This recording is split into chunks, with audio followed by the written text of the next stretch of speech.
udah buka. Nah ini banyak rembesan, ini udah gepeng ya. Ini nanti kita ganti ini sealnya. Ini juga udah pernah diservis, jadi kayak udah pernah digetok-getok gitu ini ya. Ini udah pernah diganti seal dalamnya.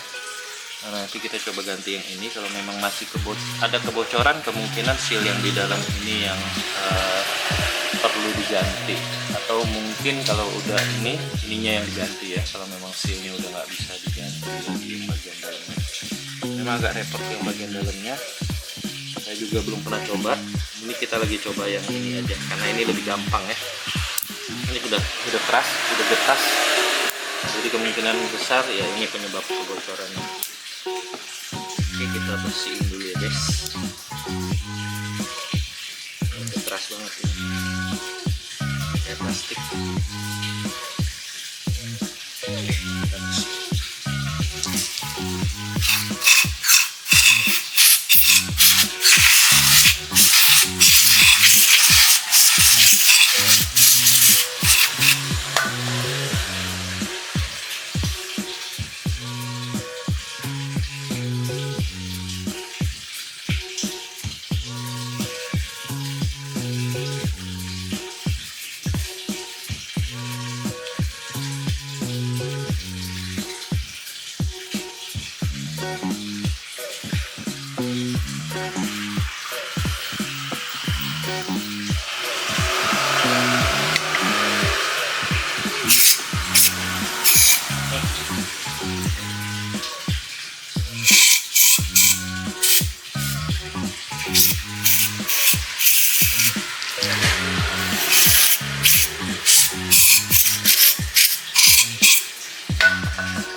kan ini